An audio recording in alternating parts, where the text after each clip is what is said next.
नमस्कार, मैं हूं आपके साथ अनुराग मुस्कान। घंटी बजाओ में हमेशा की तरह आपका बहुत बहुत स्वागत है। आज 3 तलाक से तलाक में राजनीतिक हलाला करने वालों की घंटी बजानी है आपको। आज लोकसभा ने 3 तलाक को गैर कानूनी बनाने वाले कानून को पास कर दिया।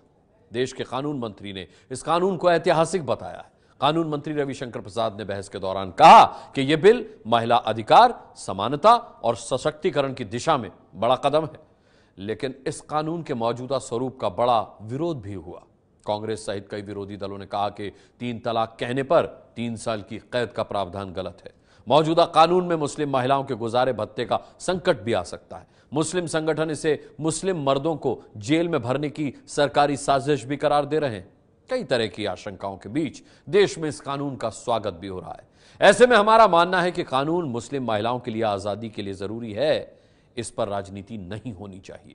सरकार को पूरी जिम्मेदारी के साथ नए कानून से जुड़ी आशंकाओं को दूर करना चाहिए। अगर आप हमारी राय से सहमत हैं तो बिल का विरोध करने वाली राजनीति की जोरदार घंटी बजा दीजिए।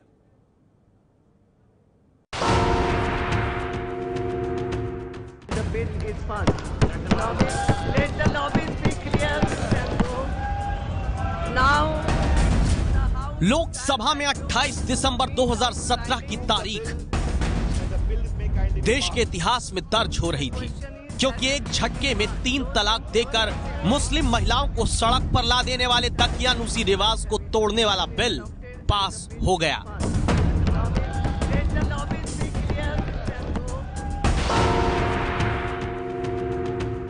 हम इतिहास बताने जा रहे हैं। यहां संसद में बैठे हुए लोग हैं, पहले भी सांसद रहे हैं, आगे भी सांसद होंगे, लेकिन आज का दिन इतिहास बनाने का दिन है, जब पूरे हिंदुस्तान के लोग देख रहे हैं, हमारे वो खवातीन बहनें देख रही हैं, बेटियां देख रही हैं कि हमारे साथ इंसाफ होगा कि नहीं। तो आप कभी देखेंगे तो आप बताएंगे, जब ये कानून पारित हुआ था तो सदन में हम भी थे, इसमें हमारी भी उंगली दबी थी। संसद में इतिहास बना। देश में मुस्लिम माओं, बेटियों और बहनों ने लड्डू बांटकर अपने हक, अपने स्वाभिमान को महसूस किया। लेकिन सियासत में कुछ लोग ऐसे रहे जिन्हें 3 तलाक के खिलाफ लाया गया सरकार का बिल चुभ रहा था। उनमें से एक हैं असदुद्दीन ओवैसी।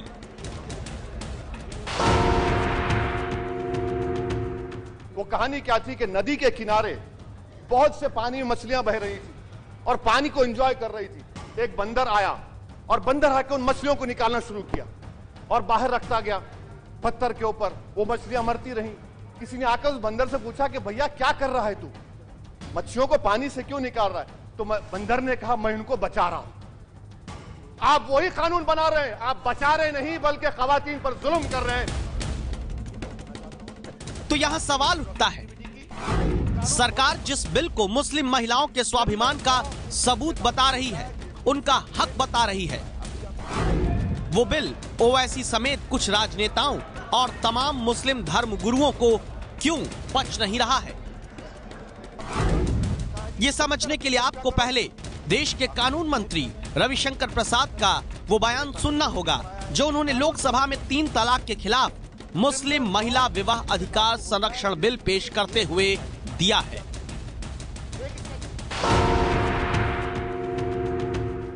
ये बिल हमने बनाया है सर, बहुत छोटा सा बिल है सर, और उस बिल में एक बात है कि तलाक़े बिद्दत को गैर कानूनी बताया गया। अगर आप कहेंगे तो आप जेल जाएंगे। आपको अपनी पत्नी को सब्सिस्टेंस अलाउंस और बच्चों को देना पड़ेगा for their maintenance, for their रोजी रोटी। और तीसरा कहा है कि आपके जो पत्नी है, माइनर बच्चों की कस्टडी। सर, सुबह से 2 दिन से टीवी पर चल रही है खबरें, अभी भी हम लोग देख रहे हैं, तो रोज देखते हैं। आपने निकाल दिया उसके दूध पीते हुए बच्चे को घर में छीन कर रख लिया। वो माँ रोती है कि एक तो मैं फुटपाथ पर भेज दी गई और मेरा बच्चा भी हमसे दूर है। क्या करे संसद? खामोश बैठी रहनी चाहिए। यानी लोकसभा में जो बिल पास हुआ है उसके मुताबिक 3 तलाक कहकर एक झटके में तलाक देना गैर कानूनी होगा। बोलकर, लिखकर, व्हाट्सएप, फेसबुक से तलाक देना अपराध होगा। 3 तलाक देने वाले पति को 3 साल की सजा के अलावा जुर्माना भी होगा। नाबालिग बच्चे को रखने का अधिकार महिला के पास होगा। आरोपी को पुलिस से जमानत नहीं मिलेगी, मजिस्ट्रेट ही जमानत दे सकता है। गुजारा भत्ता, बच्चों के भविष्य के बारे में मजिस्ट्रेट फैसला करेंगे। अब इस पर पहला विवाद ये खड़ा किया जाने लगा कि सरकार जानबूझकर धर्म के मामले में दखल दे रही है और कांग्रेस बिल के समर्थन में खड़े होकर भी सरकार को दूसरी तरफ से घेरने लगी। इनको बगैर तलाक दिए हुए ऐसी करोड़ों महिलाएं इस देश में मिलेंगी। तो एक तरह से ये मैसेज देने की कोशिश की जा रही है कि कोई कम संख्या में है तो उसको हम इंटरफेयर करेंगे। ये मैसेज समाज में नहीं जाना चाहिए, ये देश का अहित होगा। स्वाभाविक रूप से ऐसे लोग, हम लोगों को तो आश्चर्य लगता है कि जो लोग दंगे भड़कवाते हैं, मुस्लिम महिलाओं को विधवा बनाते हैं, जो लोग गांव का गांव, बस्ती का बस्ती जलाते हैं, तुम तरस नहीं खाते बस्तियां जलाने में, लोग टूट जाते हैं एक घर बनाने में, तुम तरस नहीं खाते बस्तियां जलाने में, ऐसे लोग टीवी चैनलों पर बैठ के मुस्लिम महिलाओं के पक्ष में आंसू बहाते हैं, तो आप आश्चर्य के अलावा और क्या कर सकते हैं? ये तर्क इस्तेमाल करते हैं कि शरिया को है बर्बाद किया जा रहा है और इस्लाम खतरे में। पहले तो मैं एक मुसलमान के नाते कुछ बोलना चाहता हूं। जो कलमा पढ़ा हो वो किस हैसियत से ये कह सकता है कि इस्लाम खतरे में हो सकता है? अगर वो इस्लाम को सच्चा मजहब मानता है तो कभी खतरे में हो ही नहीं सकता। कुछ खतरे में नहीं है, सिर्फ कुछ मुसलमान मर्दों की जो जबरदस्ती है, सिर्फ वही खतरे में। 2015 में हुए एक सर्वे के मुताबिक 86% मुस्लिम महिलाएं चाहती थीं कि 3 तलाक के खिलाफ मुस्लिम धर्मगुरु कदम उठाएं।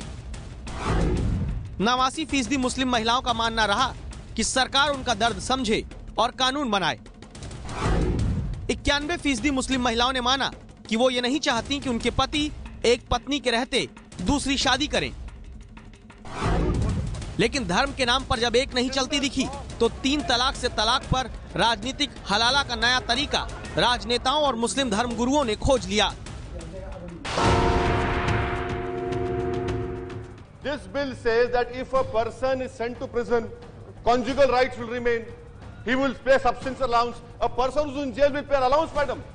What law are you creating? आप एक तरह कहते हैं कि वो खत्म हो गया, वो इफेक्टिव ही नहीं होगा, तो जब कोई हम क्राइम करेंगे ही नहीं तो सजा कैसे होगी? ये कॉन्ट्राडिक्टरी बातें हैं बिल में, जो सरकार, जो मीडिया में आया है, जो प्रावधान है। तो स्वाभाविक रूप से इनको खत्म करना चाहिए और क्रिमिनलिटी का कोई प्रावधान नहीं होना चाहिए। सजा आप दे रहे हैं उस शख्स को जिससे आप नेक्स्ट सेक्शन में कह रहे हैं कि आप वाइफ को मेंटेन भी करेंगे, तो आदमी जेल में होगा तो मेंटेन कैसे करेगा? तो ये सेल्फ कंट्रेक्टिव बातें हैं। इसका मतलब आप औरतों के मफाद बिल नहीं ला रहे हैं, अपना आपका जज्बा जो उसके पर्सनल लॉ के खिलाफ है, जो बीजेपी का मैनिफेस्टो है कि हम यूनिफॉर्म सिविल कोड लाएंगे और पर्सनल लॉ खत्म कर देंगे, ये उसकी तर्जमानी कर रहा है। औरतों के तो मफाद में नहीं हो गए। क्रिमिनल प्रोसीजर के अंदर लेकर आ जाएंगे तो आपने तो जिस औरत के हक के लिए आप ये बिल लाने की कोशिश कर रहे हैं उसी के खिलाफ जा रहा है। उसको तलाक अभी हुई नहीं है और उसके शौहर को आपने, क्योंकि वो कानून की नज़र में तो शौहर रहेगा, आपने उसके शौहर को 3 साल के लिए जेल में बंद कर दिया। अब उसके बच्चों का क्या होगा, उसका मेंटेनेंस का, और आप कह रहे हैं मेंटेनेंस भी देगा। जो आदमी जेल के अंदर है तो मेंटेनेंस क्या देगा? वो कहाँ से उसके बच्चों का ख्याल रखेगा? और एक यूनिट नहीं बल्कि उसका पूरा फैमिली पर जो है वो अफेक्टेड हो रही है। कुछ राजनेताओं और मुस्लिम धर्मगुरुओं की माने तो 3 तलाक के खिलाफ सरकार के बिल में खामी है। इन लोगों के मुताबिक 3 तलाक देने वाला अगर जेल जाएगा तो भत्ता कैसे पत्नी को देगा? इस सवाल का जवाब हम आपको देश के कानून मंत्री, लोकसभा में हुई चर्चा पर जवाब देने वाले मंत्री एमजे अकबर और देश के जाने माने संविधान विशेषज्ञ सोली सोराबजी से सुनवाएंगे। उससे पहले आपको देश की मुस्लिम महिलाओं की आवाज सुननी चाहिए ताकि 3 तलाक से तलाक पर राजनीतिक हलाला करने वाले राजनेताओं को आज जवाब मिल सके। कोई भी आप क्राइम करते हैं तो जब तक आप सजा का डर नहीं पैदा करेंगे तो वो क्राइम कैसे रुकेगा, आप बताइए। तो इसमें बेहद जरूरी है कि 3 साल का, बल्कि मुझे तो लगता है कि आप मियाद और बढ़ा देनी चाहिए, जो टाइम बाउंडेशन है। मेरे साथ हुआ और महिलाओं के साथ ना हो, उनके लिए उनकी जिंदगी संवरे, अच्छी रहे, ऐसे सजा रख दी गई है तो बहुत अच्छी बात है। ये प्रैक्टिस कर रहे हैं, 70 इयर्स हमारी इंडिपेंडेंस को हो गए, तो मुस्लिम पर्सन लॉ बोर्ड क्या कर रही थी? जब शराया बानो के हस्बैंड ने उसको हितर बितर कर दिया, एक ब्रेथ में वो उसको यहाँ वहाँ कर दिया, और वो ही नहीं लेकिन उसकी डिग्निटी, उसका सेल्फ रिस्पेक्ट, उसकी एस्टीम, और वो जब गई उनके पास तो क्यों उनको जस्टिस नहीं मिला। जानते हैं, पाकिस्तान तक में 3 तलाक गैर कानूनी है। 1 साल की सजा और जुर्माना पाकिस्तान में लगता है, लेकिन भारत की राजनीति में कुछ दलों और नेताओं को धर्म की सियासत का ऐसा मोतियाबिंद है जिन्हें फिलहाल मुस्लिम महिलाओं का स्वाभिमान कम नजर आता है। इस्लामिक देशों तक में ट्रिपल तलाक पर सख्त कानून बने हैं, लेकिन भारत जैसे धर्मनिरपेक्ष देश में जब सरकार ने कोशिश की तो राजनीति करने वाले बाज नहीं आए।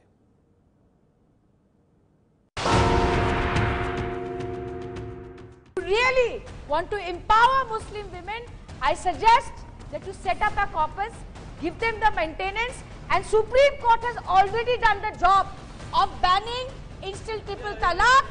क्यों बनाते हैं हम ऐसे रिश्ते जो पल दो पल में टूट जाते हैं? वादा तो करते हैं ताउम्र साथ निभाने का, वादा तो करते हैं ताउम्र साथ निभाने का, लेकिन हल्की सी आंधी में बिखर जाते हैं। मुझे तो इस कानून में एक कमी दिखाई देती है कि जो मुल्ला मौलवी इसमें हस्तक्षेप करते हैं, तलाक के बिद्दत के गवाह बनते हैं, उनके खिलाफ भी कानून होना चाहिए। My primary objection to the introduction of this bill is twofold. One, the Parliament lacks legislative competence because this bill violates the fundamental rights. Secondly, Madam, this bill lacks basic legal coherence and is inconsistent with existing legal framework. Madam, this bill, if it is passed, will be an injustice to Muslim women, will lead to abandonment of Muslim women. What the bill is required is to make a law wherein 20 lakh women who are abandoned by married people. Issue जो है मेरे लिए सिर्फ जो तलाक होता है वो उसका नहीं, मेरे लिए इशू इससे बड़ा है, और वो है कि तलाक के नाम पे लाखों लोग जो है औरतों को एक खौफ के साए में, खौफ के पर्दे में, खौफ के जाल में जिंदगी भर घेर के रखते हैं।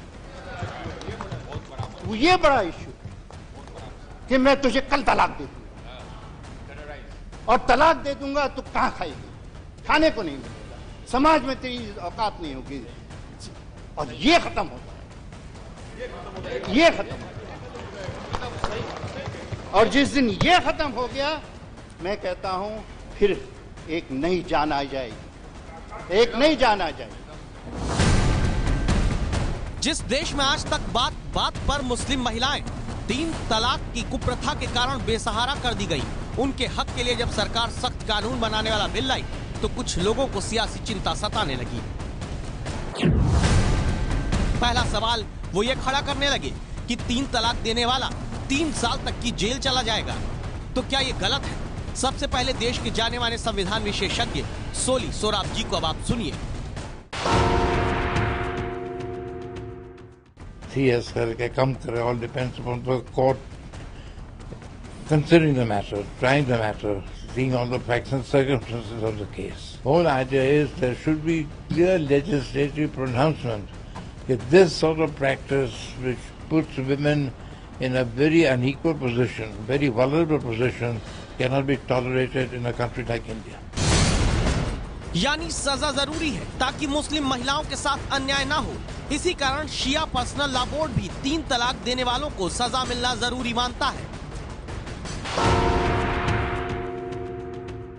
ऑल इंडिया शिया पर्सनल बोर्ड उसका वेलकम करता है, उसका स्वागत करता है, क्योंकि हम तो 2007 से लड़ाई कर रहे हैं, और ऑल इंडिया शिया पर्सनल बोर्ड ये चाहता है कि एक मजलिस में, एक सिटिंग में ये जो 3 दफ़ा तलाक है, ये पूरी तरीके से ख़त्म होना चाहिए।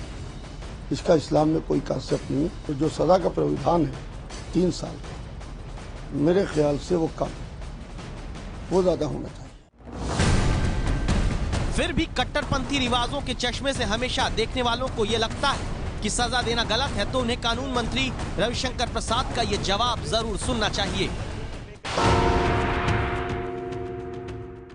अगर आप बहू को जलाएंगे तो आपको उम्र कैद की भी हो सकती है, इंजरी होगा तो 7 साल की होगी।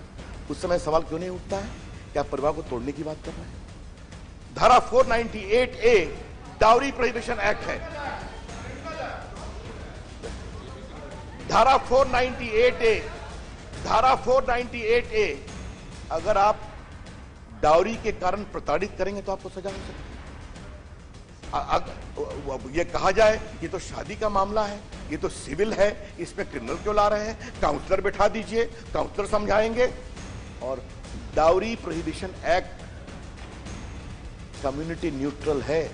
अध्यक्ष महोदय, एक बात समझा जाए तो उस समय तो ये बात उनसे नहीं कही गई थी कि आप मुस्लिम समाज की बेटियों और के पतियों को क्यों तंग कर रहे हैं, जो बात आज उठाई जा रही है।